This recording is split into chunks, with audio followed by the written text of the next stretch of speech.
Palo sa hapon. I told everybody, by the way, I'm Officer Jello, and this is my partner, and her name is Sophie. Okay, Sophie, show us. Please smile. Hi everyone, good afternoon. So by the way, my name is Officer Val, and this is my partner, a senior member of the Marine Patrol, and her name is Cory. Alright, Cory, say hi to everyone. Hi!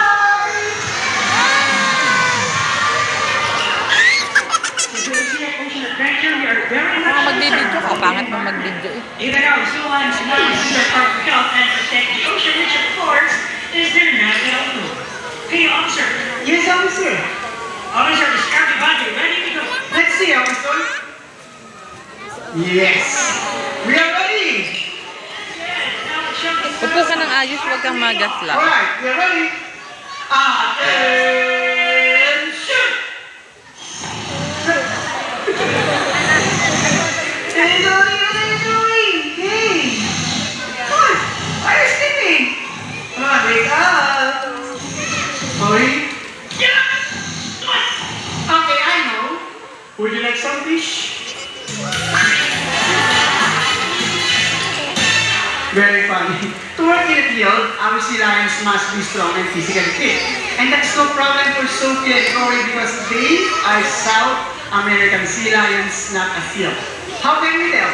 First, they have these big and powerful front flippers. But how powerful are they? Well, Cory will show you how. Trouble, please!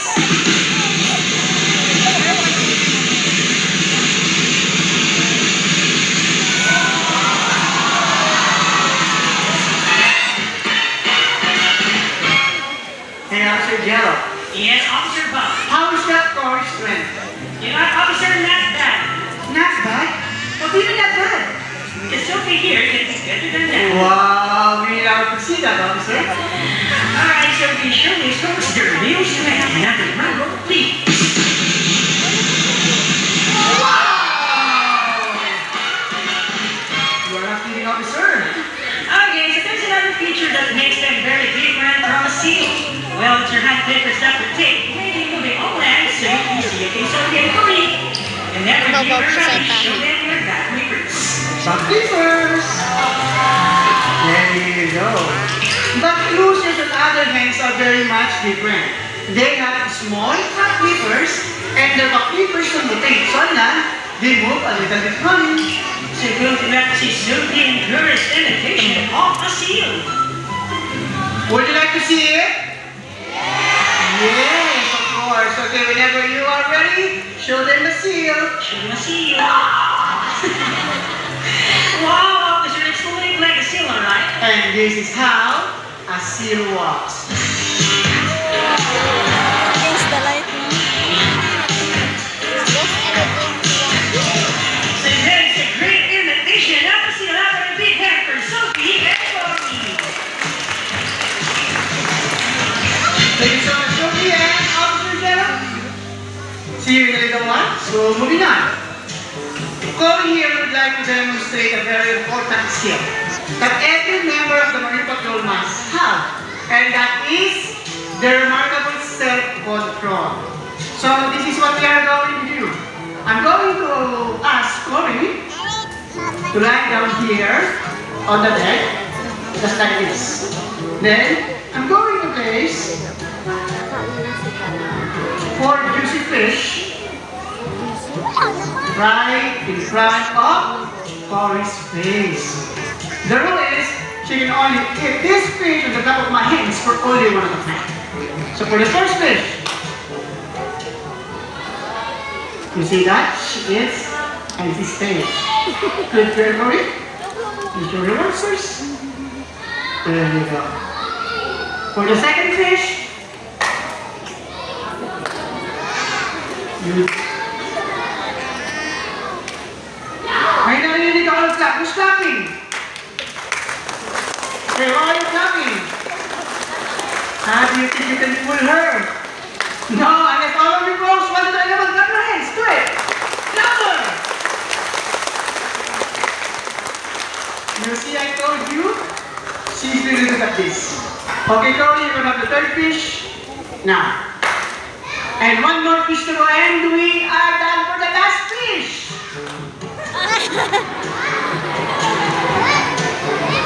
Where's the fish? Kinain niyo po? Yeah.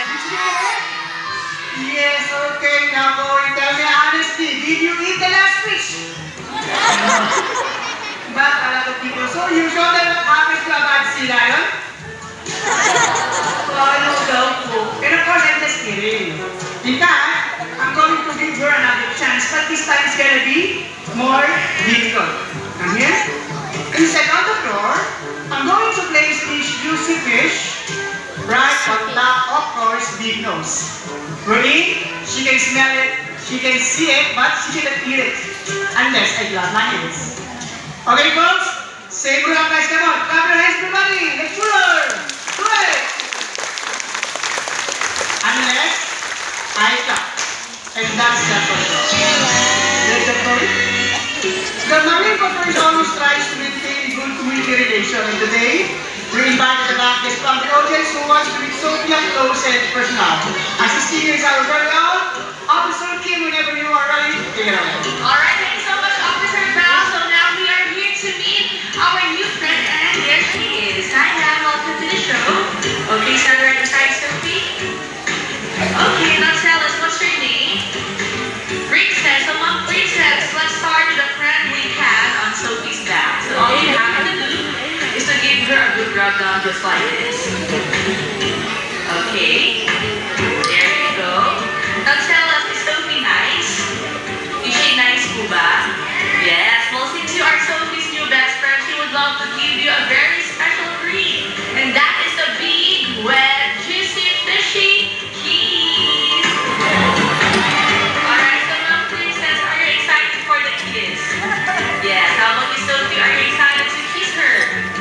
See, that's very excited. So, now just offer your treat and she will give you a very gentle kiss. So, can you move closer? Now hold it. Look at the camera. Wow, that was a juicy one. Great job, Sophie. Alright, so how's the kiss? Nagustuhan niyo po ba? Yes. So, if you're going to rate Sophie's kiss on a scale of 1 to 10, with 10 being the best kiss, what would it be? Wow, perfect score. Great job. So now, Princess, are you saying that Sophie's kiss is even better than your special someone's kiss? Yes? Is there a special someone around?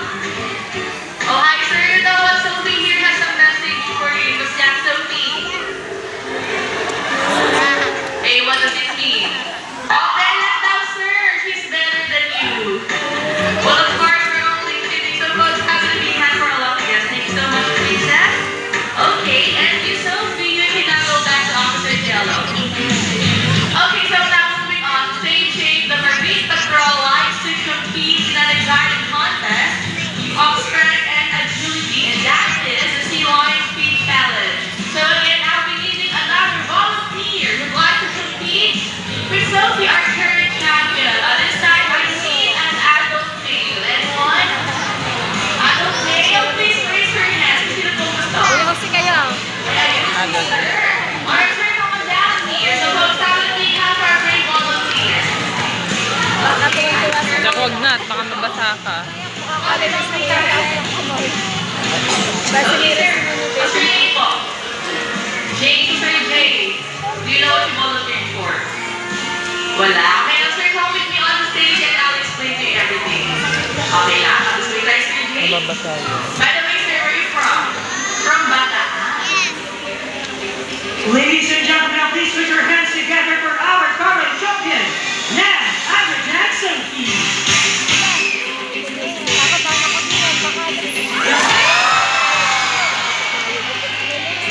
Your hands up, challenger.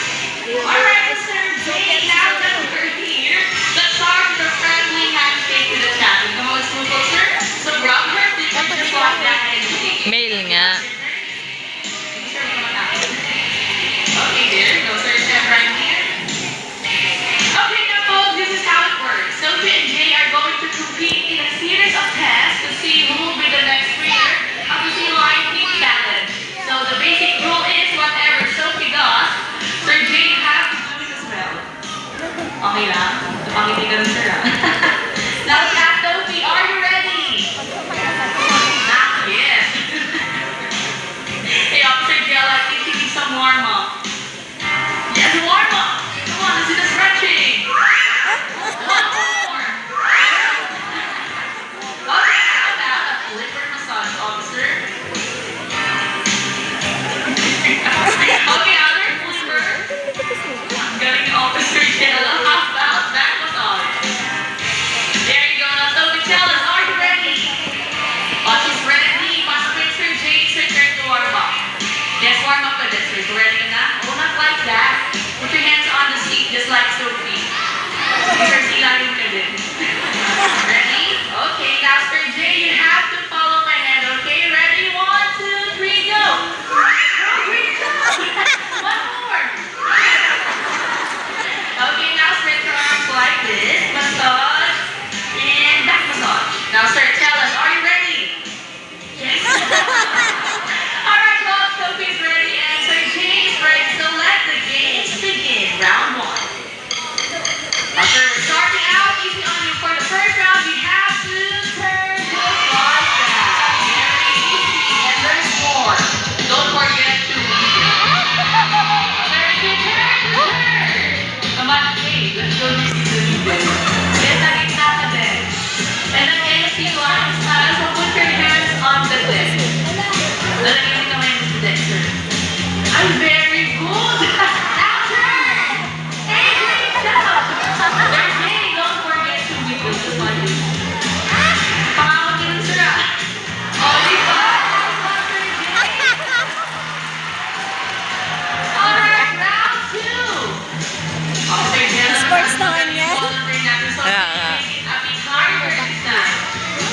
Yes, a bit harder. Officer J, look at this for the second round. Lie down.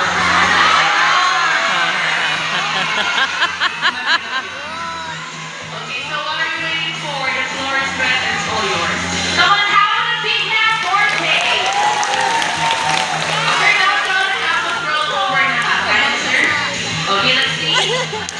Oh, there you go. Now, roll over. Hey, Officer Jen, magaling na natin po.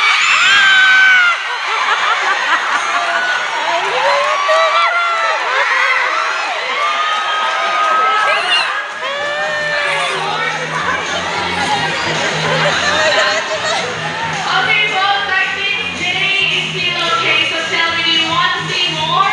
Hey, come on, you can do better than that. Would you like to see more? Okay, so we got it for you. Turn and final round. Well, there you go.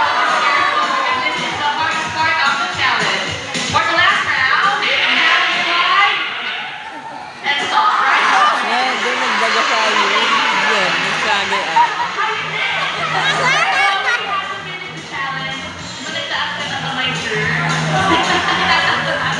Alright, sir. Ayaw mo yan. Both things do it right? Yes. Medyo mo na ayos. Okay, now both, I want you to count with me in 1, 2, 3. Oh, Sir Jay, come on. 5.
lines and pieces of nets swim in the ocean can kill tens of thousands of marine animals. Bro is cold.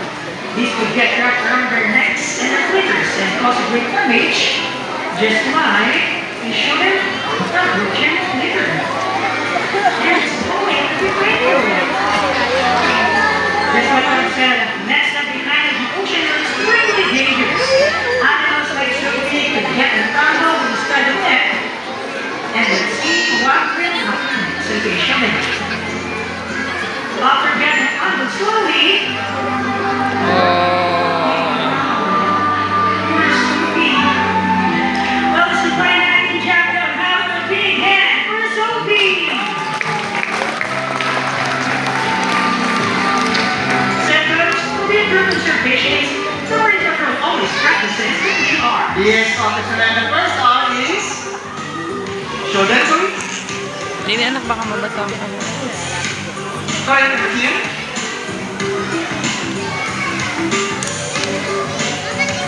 Come on, sorry. Give it in. There you go. Come on, Tommy, I know you can do this. Sorry. There you go. Come on, show them. And the first R is reduce. Reduce the amount of trash you may buy items into our exercises. Did you all know, folks, that these four small bottles here are equal to a big one? So better buy a bigger one. Right. Okay, the next R. Come on, show this.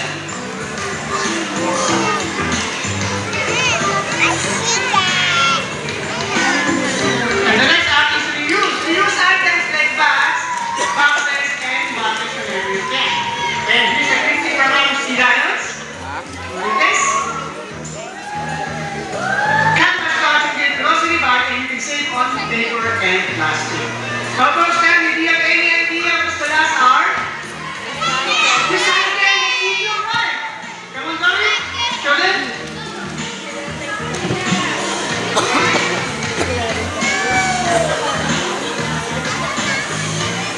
And yet you are right. Decided what you guys like aluminum, paper, glass, and even a plastic container, just like this one.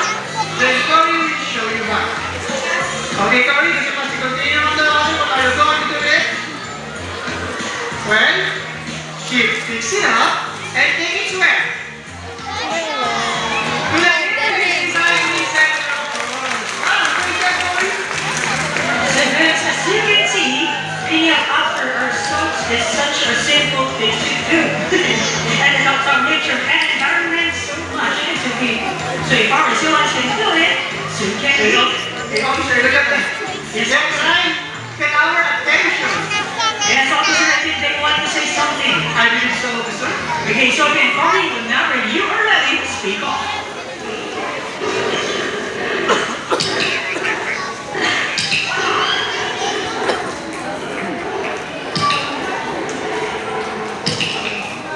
Wow, that was loud and clear. So folks, did you understand that? No. You don't have more because Officer Bao can understand, so I'm laughing. Yes, Ay, I oh, do. sorry.